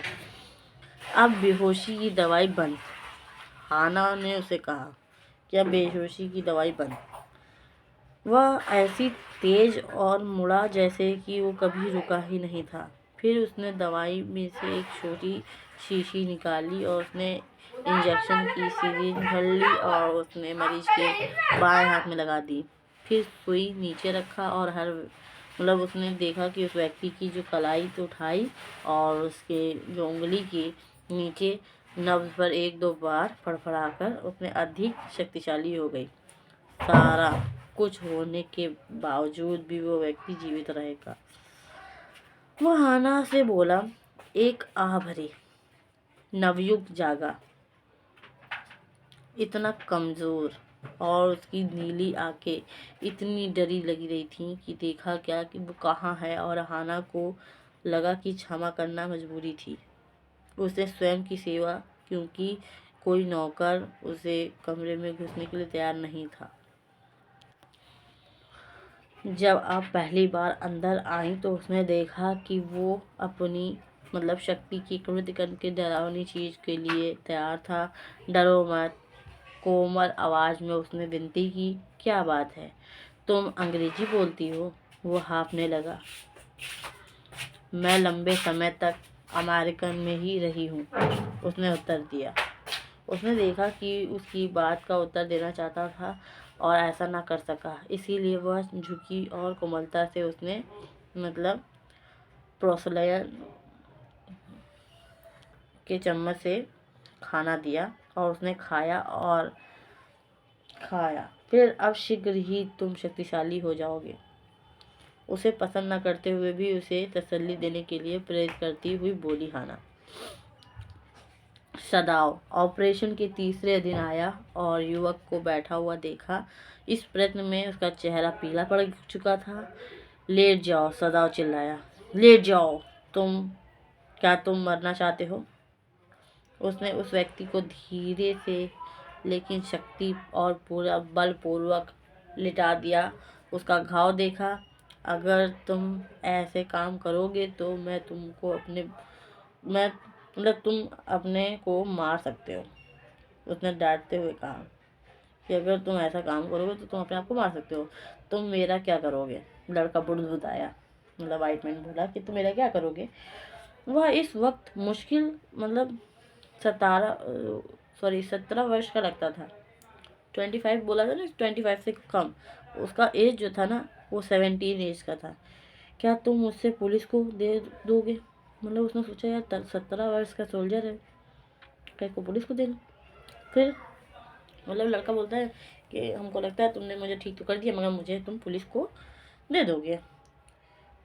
कुछ वक्त के लिए सदाओं को कोई उत्तर नहीं दिया। उसने अपना निरीक्षण पूर्ण कार्य किया और रेशमी रजाई और आदमी के ऊपर खींचा। मैं खुद नहीं जानता हूँ कि मैं तुम्हारे साथ क्या करूँ, उसने बोला। निसंदेह मुझे पुलिस को सौंप देना चाहिए। तुम युद्ध बंदी हो नाना, मुझे कुछ मत बताओ, ऐसे बोलने लगा। उसने अपना हाथ यह देखकर उठाया और युवक कुछ बोलने वाला था। जब तक कि मैं न पूछूं तुम मुझे अपना नाम भी मत बताओ। क्षण भर दोनों एक दूसरे को देखते रहे और फिर उस युवक ने अपनी आंख बंद करके अपना चेहरा दीवार की ओर कर लिया। ठीक है, वो बुदबुदाया। ठीक है, नहीं पूछना चाहते कोई बात नहीं। उसका चेहरा हताश की मूर्ति था। दरवाजे से बाहर हाना सदाव का इंतजार कर रही थी। उसने तुरंत महसूस किया कि वो परेशान है। सदाव यूमी का कहना है कि नौकर का ख्याल से अगर हम इस आदमी को यहाँ छिपा कर रखेंगे तो ये यहाँ नहीं आ सकती है, वो बोली। उसने क्या बोला कि यूमी हमारे यहाँ काम नहीं करना चाहती है और मुझसे कहती है कि उन लोगों का कहना है कि तुम और मैं अमेरिकन में इतने समय रहे हैं और इसीलिए देशद्रोही होकर सर्वोपरि रखना भूल गए हैं। देशद्रोही हो गए। उनका ख्याल है कि अमेरिका को लोगों को हम लोग पसंद करते हैं। ये सच नहीं है, सदाओं ने कटु स्वर में कहा। अमेरिकन हमारे शत्रु हैं, पर मुझे ये सिखाया गया है कि जहाँ पर मेरा बस हो मैं किसी आदमी को मरने ना दूँ। सॉरी, क्या देखिए, उसने ये कहा कि भैया मेरे काम सबसे पहले है। मैं ये नहीं देखता हूँ कौन देशद्रोही बोलता है या मुझे क्या कौन बोलता है। मेरा काम सबसे पहले है और जो मुझे सिखाया गया है मैं वो करूँगा। तो ये चीज़ अगर हर इंसान अपने अंदर रखे तो शायद बहुत आगे जाएगा। नौकर इस बात को नहीं समझ पाता है। चिंतित स्वर में बोली, नहीं। वो सहमत था। लगता था कि दोनों इसके आगे कुछ नहीं कह सकते थे। इस तरह से गृहस्थी रही। नौकर जो थे वो प्रतिदिन अधिक सख्त हो गए थे और सतर्क हो गए थे और ऊपरी सतह पर जो तौर पे मानते हैं कि जैसे उसका जो सम्मान था और उसका पेशा था, परंतु जो जिस दंपति में की सेवा के लिए उन्हें रखा गया था उसके प्रति उनकी आंख थी ना, वो ठंडक था। ये साफ है हमारे मालिक को क्या कहना चाहिए, पर बूढ़ा माली ने कहा कि वो सारा फूल का काम करना है और उसको फूल का काम करता है, उसको जीवन में फूल का काम करना है और कोई के बारे में उसे विशेषताओं के हासिल करना है। सदाओं के पिता के लिए उसने जापान की सुंदरतम कोई बागवान के एक ऐसे बना कर दिया था कि जिसके चमत्कार हरे और गलीचे का लगातार जो है झाड़ू लगाता रहा ताकि देवदार के जो मतलब कोई नुकीली पत्ती और उसकी मखमल खराब ना कर दे।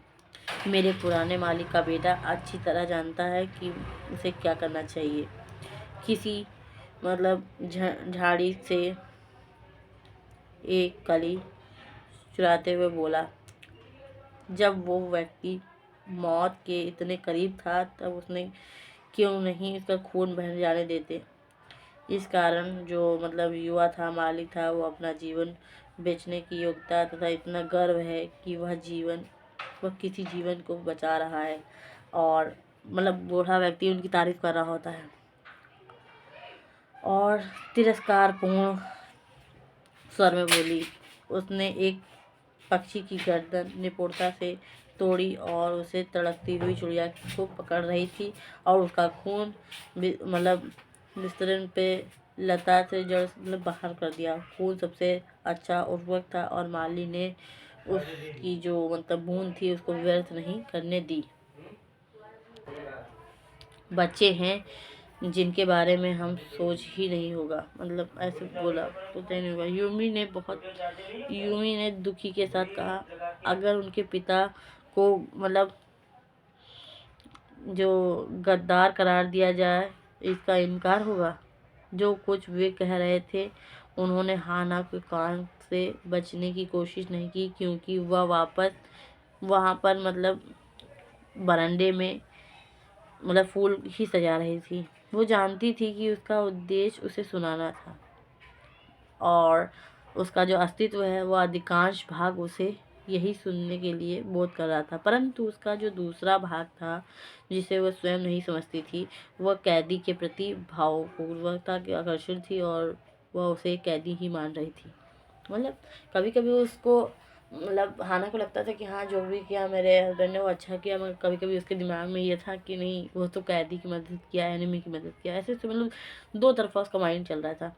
और कल भी उसे एक समय मतलब अच्छा नहीं लग रहा था और वह जो अपने आवेग भरे ढंग से उसने कहा था कि जो भी हो मैं आपको बता दूं, मेरा नाम टॉम है।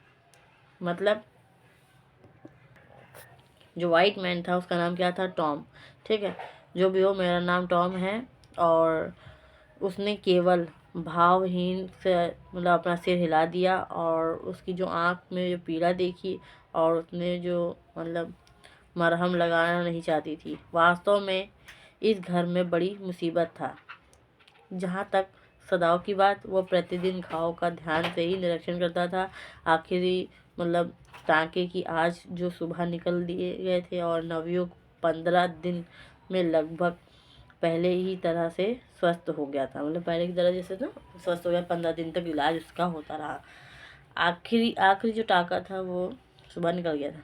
सदाओ वापस अपने ऑफिस में आ गया और सावधानीपूर्वक पुलिस प्रमुख की एक पत्र लिखा और उसने सारी बात मतलब जानकारी उसको दे दी कि 21 फरवरी के दिन एक भागा हुआ कैदी समुद्र की लहरों में मेरे घर पे सामने पड़ा था और समुद्र से बाहर इतना ही उसकी टाइपिंग किया और फिर उसने अपने डेस्क में गुप्त मतलब दराज खोली और जो अपूर्ण रिपोर्ट थी उसमें रख दी।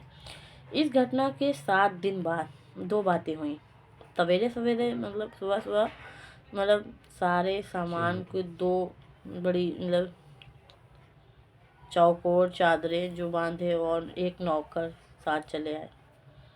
सुबह जब हाना जागी तो सारा घर ऐसा पड़ा था कि घर की सफाई नहीं हुई थी, खाना तैयार नहीं किया गया था और वो इन बातों का मतलब समझती थी कि वो निराश और अब तक कि वो आतंकी भी थी।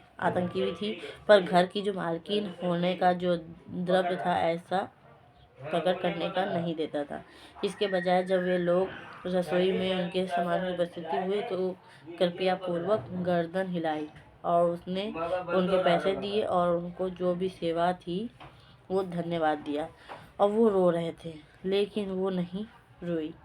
रसोइया और मालिनी ना जो था माली की पत्नी सदाओं की सेवा में तब तक वे थे जब तक उनके पिता घर के छोटा सा लड़का था। यूमी बच्चों के कारण रोई। वो इतनी दुखी हो रही थी कि जाने के बाद वो वापस दौड़कर हाना के पास आई। मतलब यूमी उनके जो बच्चे थे उसकी वजह से रो रही थी। यदि बच्चा आज रात मुझे याद करे तो मुझे बुला लेना, यूमी बोलती है हाना से।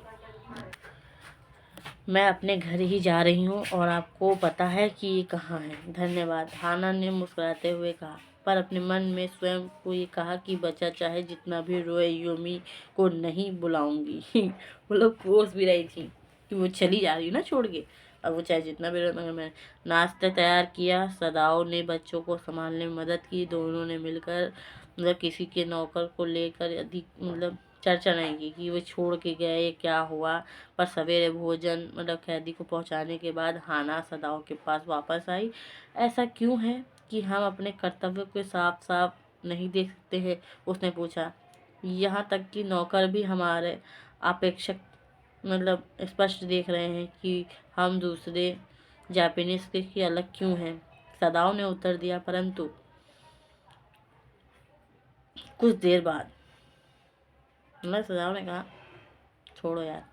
फिर उसने कुछ देर बाद उसने कमरे में गई और जहाँ कैदी था जल्दी जल्दी कठोर से बोला, आज तुम अपने पैरों पर खड़े हो सकते हो। मैं चाहता हूँ कि तुम एक बार केवल 5 मिनट के लिए ही खड़े होकर कल तुम मेरे इस व्रत करके दुगना कर सकते हो। आज 5 मिनट के लिए, कल 10 मिनट के लिए। अच्छा हो कि तुम अपनी शक्ति जितनी जल्दी हो सके प्राप्त कर लो।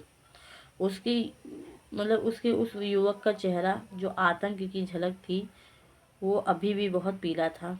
ठीक है, लड़का बुदबुदाया। स्पष्ट उसने कुछ और कहने का निश्चय कर लिया था। मेरा ख्याल है डॉक्टर, मेरी जान बचाने के लिए मुझे तुम्हारा धन्यवाद करना चाहिए और मुझे धन्यवाद देने के लिए अधिक से अधिक जल्दी न करो।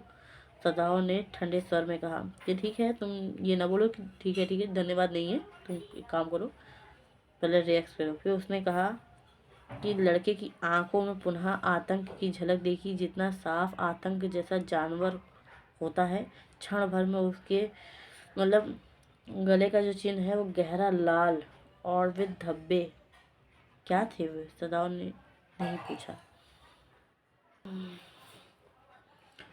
तीसरे पहर दूसरी बात घटित हो गई और कि अन्य जो श्रम में मेहनत थे जो जुटी। हाना ने एक संदेश वाहक और सरकारी वर्दी में दरवाजे पर आते देखा और हाथ कमजोर पड़ गए।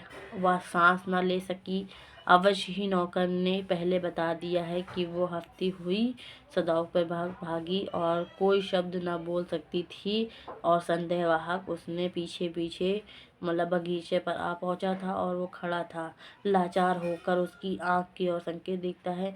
सदाओं ने पुस्तक से उसकी नज़र उठाई और वो ऑफिस में था जिसका दूसरा हिस्सा दक्षिण की ओर धूप के नीचे बगीचा में खुलता है। क्या बात है, उसने संदेहपूर्वक पूछा। फिर उस आदमी की वर्दी देखकर वो खड़ा हो गया। उसका जो महल में आना और आदमी बोला, बूढ़े जनरल साहब को फिर से दर्द हो रहा है। ओह, हाना ने सांस ली। बस इतना ही, बस संदेहवाहक बोला, सॉरी संदेशवाहक बोला, क्या ये काफ़ी नहीं है? बिल्कुल काफ़ी है। हाँ बोलो। क्षमा करें।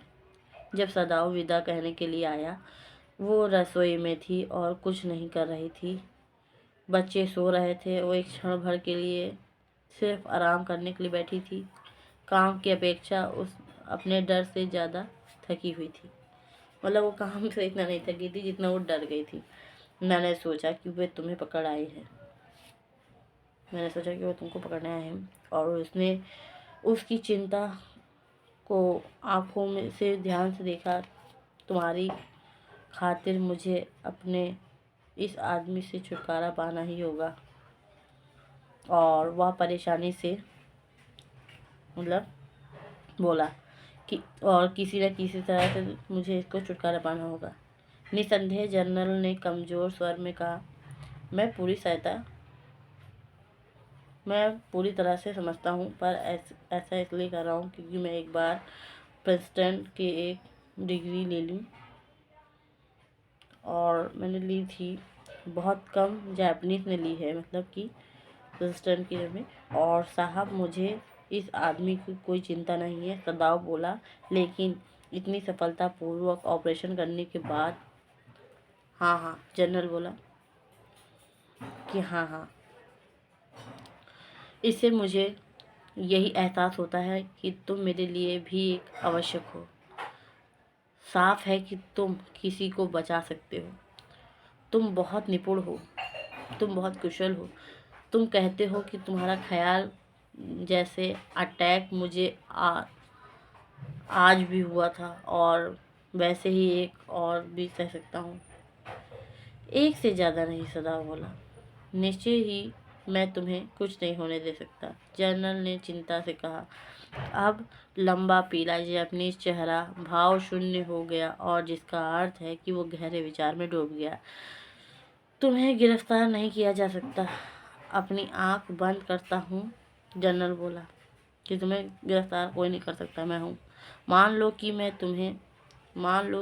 तुम्हें मौत की सजा हो जाए, अगले दिन मेरा ऑपरेशन होना हो। और भी सर्जन है साहब, सदाव ने समझाया कि भैया अगर मुझे ऐसे फांसी से हो गया तो तुम्हारे पास तो और भी सर्जन है, मैं किसी पर भरोसा नहीं करता, जनरल ने जवाब दिया। और सबसे पहले वे कि जो जर्मन में पढ़े हैं, और अगर मैं मर भी गया ना तो वे ऑपरेशन में सफल मानेंगे। इसका दृष्टिकोण से मुझे चिंता नहीं थी, और उसमें आह भरी और दुखद लगता है। क्या हम जर्मन या अमेरिकन के भावपूर्ण नहीं छोड़ेंगे? और तुम मुझे कैदी को मौत दे सकते हो, फिर भी मैं विश्वास कर लेता हूँ कि मेरी बेहोशी में तुम मेरी हत्या नहीं कर सकोगे। जनरल हंसा। हाँ, हंस का जो असाधारण था ना, वो समझ गई थी।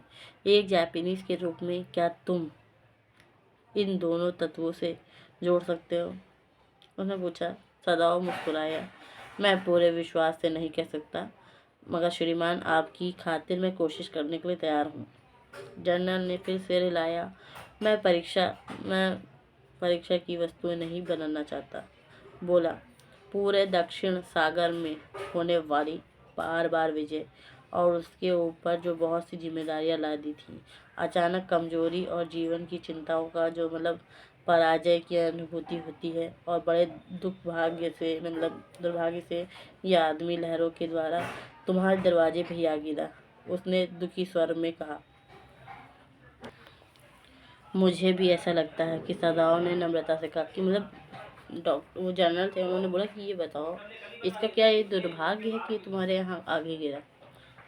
तो सबसे अच्छा ये है कि सबसे अच्छा यह हो कि चुपचाप मार दिया जाए। जनरल बोला कि एक काम करते हैं, तुम फंसोगे भी नहीं, और इसको मार दिया जाए, तुम्हारे द्वारा बल्कि किसी और व्यक्ति के द्वारा। मैं उसे जानता हूँ। मान लो कि मैं 2 लोगों को आज रात, या बेहतर हो कि मैं आज रात भेज देता हूँ। उसने बोला जनरल ने कि तुम्हारे द्वारा नहीं मारूंगा, मैं खुद भेजूंगा, ठीक है? और तुम्हें इस बार कुछ जानने की आवश्यकता भी नहीं है।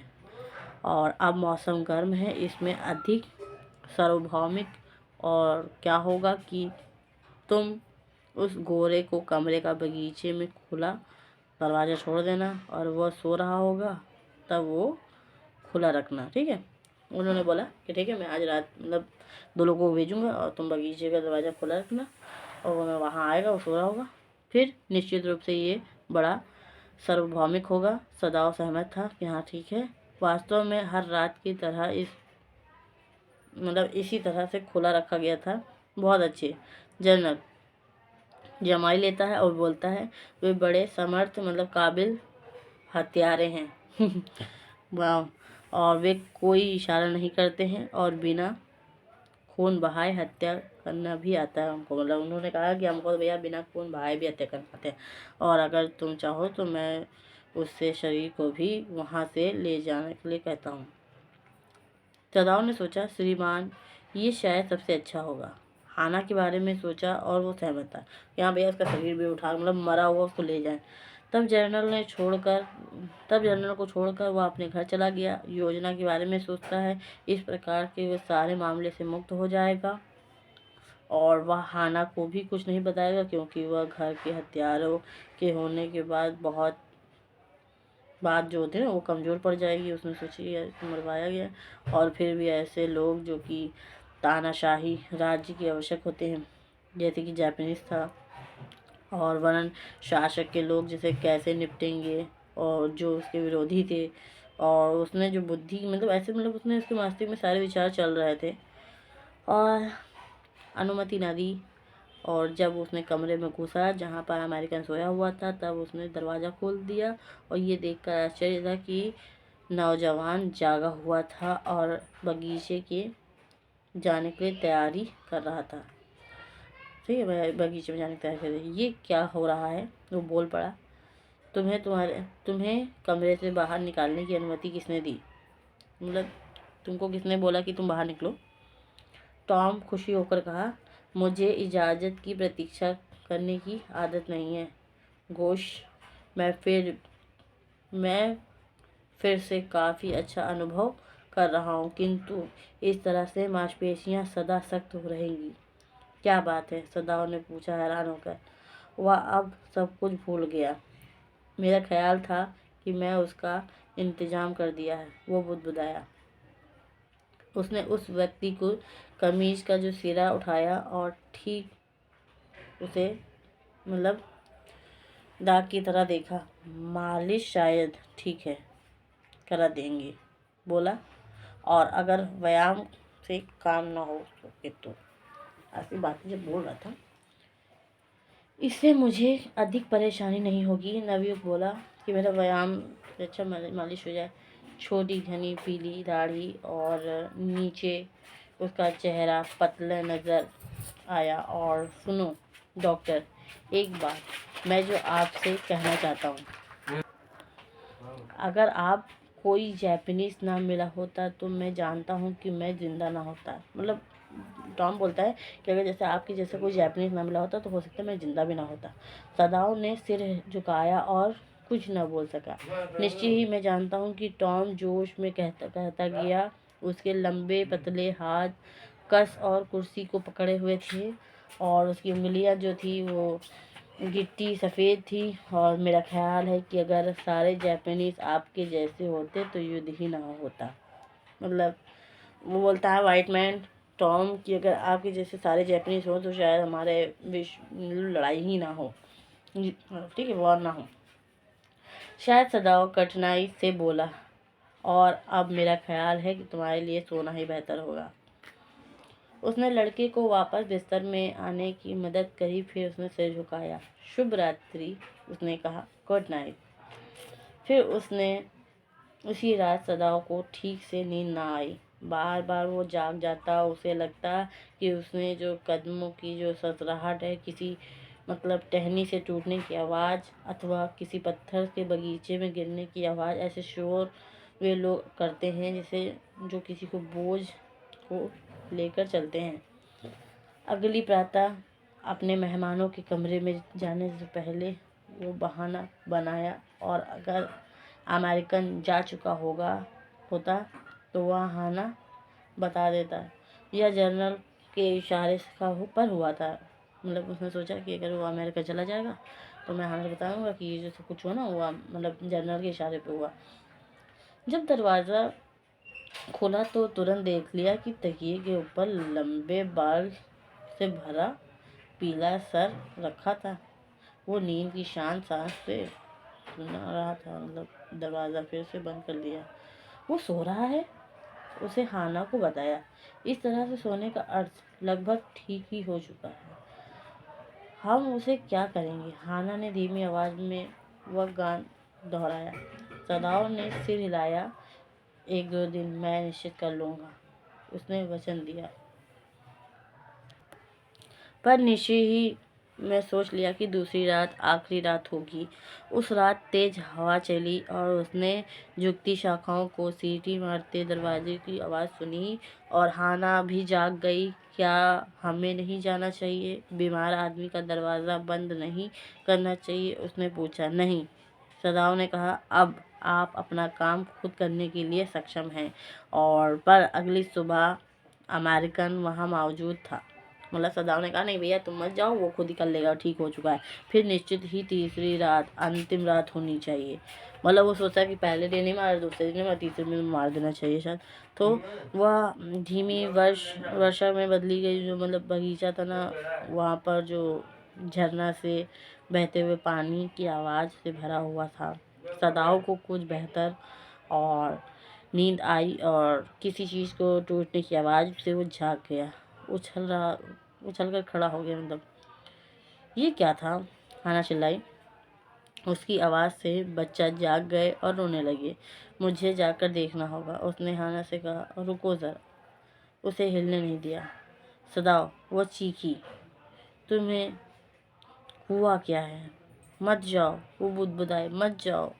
उसे डर का जो उसको मतलब असर पड़ रहा था। वो हाफती और इंतज़ार करती खड़ी रही। वह केवल सन्नाटा था। दोनों साथ साथ बिस्तर पर वापस आ गए। बच्चा उसके बीच में था।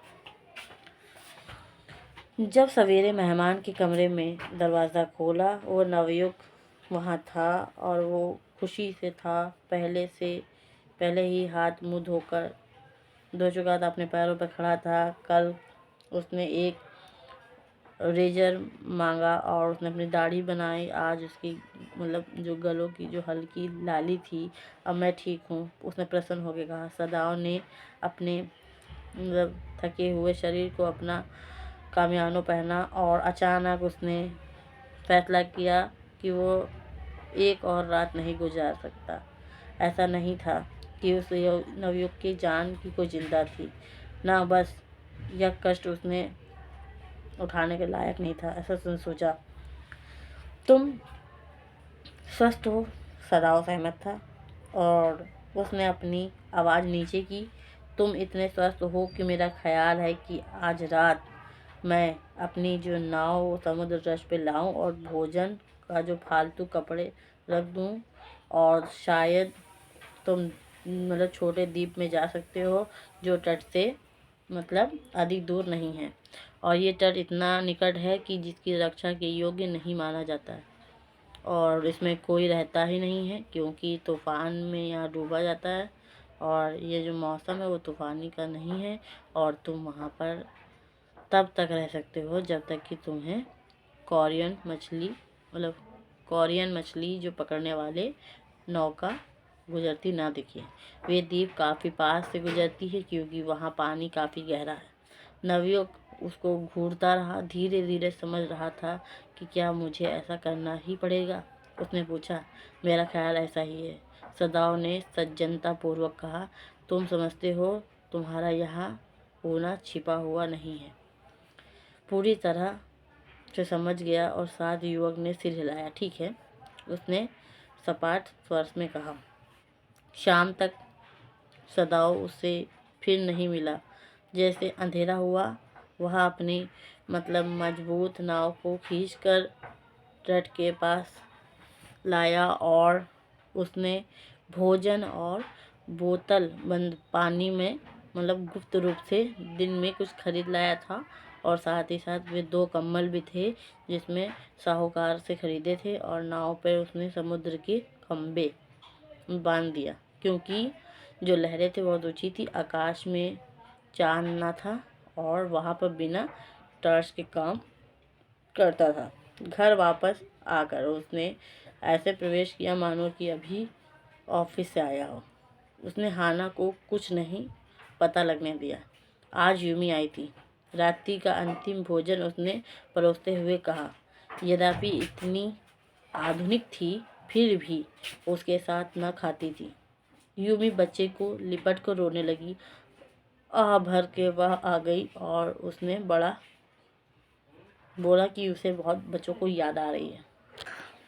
जैसे ही विदेशी मतलब जाएंगे, नौकर आ जाएंगे, सदाओं ने कहा।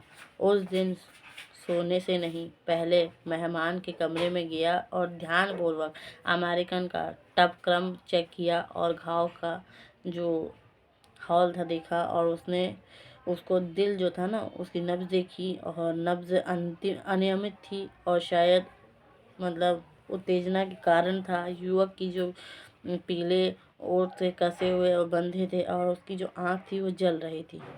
केवल उसकी गर्दन के धब्बे लाल थे। मैं समझता हूँ कि आप फिर से मेरे जीवन को बचा रहे हो। और उसने सदाव से कहा। बिल्कुल नहीं, सदाव ने कहा, बस अब तुम्हें यहाँ पर रखना असुरक्षितजनक है। और वह बहुत हिचकिचाया और व्यक्ति को एक टॉर्च देते हुए कहा, आखिरी उसको यह देने का निश्चय कर लिया है कि यह उसकी एक छोटी सी चीज़ थी जिसे रात्रि में उपयोग करते और उसे बुलाया जा सकता है।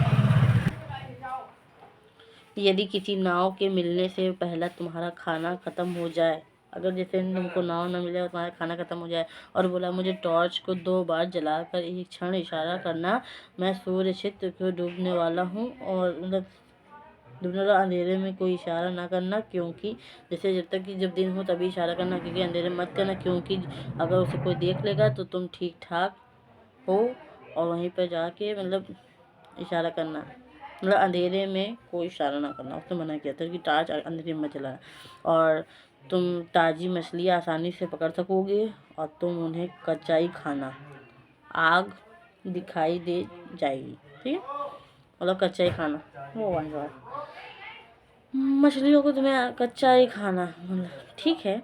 युवक ने सांस ली, और इस समय वह जापानीज कपड़े पहने था, और जो सदाओ ने उसे दिए थे। आखिरी क्षण, मतलब आखिरी वक्त, सदाओं ने एक काला कपड़ा और सिर, मतलब काला कपड़ा जो पीले सिर का बंधा हुआ था। अब सदाओं ने कहा। युवक अमेरिकन ने बिना पूछे, मतलब युवा था ना, अमेरिकन ने बिना कुछ बोले सदाओं के हाथ गर्मजोशी में मिलाए, और फिर मतलब फर्श पर चलते हुए वैसे ही सीढ़ियों से नीचे उतरकर बगीचे के अंधेरे में खो गया। एक बार दूसरी बार सदाओं ने रास्ता देखने के लिए उसकी टॉर्च का मतलब फ्लैश देखा, पर इस पर कोई शक नहीं करेगा। वह प्रतीक्षा करता रहा जब तक कि किनारे पर एक मतलब फ्लैश न दिखाई दे। फिर वो दरवाज़ा बंद कर देता है, और उस रात्रि उसे नींद आई, मतलब उसी दिन उस रात उसको सोना पड़ा, नींद आई। तुम कहते हो कि वो आदमी भाग गया, जनरल ने कमज़ोर आवाज़ में कहा। कि तुम कहते हो वो आदमी भाग गया?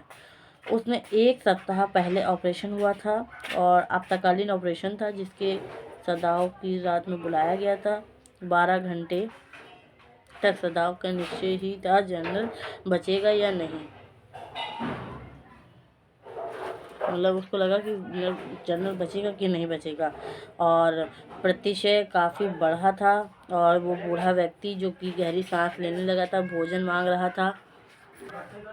सदाओ हत्यारों के बारे में पूछ नहीं सका, और जहाँ तक कि मुझे पता था कि वे कभी नहीं आए थे। नौकर लौट आए थे, और यूमी ने मेहमान खाना और पूरी तरह साफ कर दिया, और गोरे की जो गंध थी निकालने के लिए उसने गंधक जलाई थी, और कोई कुछ नहीं बोला था। केवल माली क्रोधित था, क्योंकि उसने मतलब रेपनों की दर हो गई थी। 1 सप्ताह के बाद सदाओ को लगा कि जनरल अब इस हालत में था कि वो कैदी के बारे में बात कर सकता है। हाँ साहिब, वह बच निकला, सदाओ बोला। ये खांसने लगा, और इसका अर्थ था कि अभी तक सब कुछ ठीक नहीं था। उसने कहना चाहता था, परंतु अभी जनरल साहब और तकलीफ नहीं देना चाहता था कि वो मतलब तबीयत ठीक नहीं। परंतु उस वृद्ध व्यक्ति ने अचानक ही अपनी आँख खोली। वो कैदी, उसने कुछ जोश में कहा, क्या मैंने तुमसे वादा नहीं किया कि मैं तुम्हारी खातिर उसे मार दूंगा? आपने अवश्य ही किया साहिब, सदाओ ने कहा। ठीक ठीक, बूढ़े ने आश्चर्य के स्वर में कहा। मैंने यही कहा था कि पर देखो ना, कष्ट में था, और ये सच ये है कि मैं तो अभी तक कुछ सोचा ही नहीं, और मैं तुम्हें दिया गया जो वचन है वो भूल गया। मैंने सोचा साहिब, सदा बुदबुदाया, मतलब ये निश्चय ही मेरी लापरवाही थी। जनरल बोला, तुम जानते हो कि इसका कारण ना तो एक देशभक्ति की कमी थी और ना ही कर्तव्य का अवहेलना। उसने चिंता के साथ डॉक्टर की ओर देखा।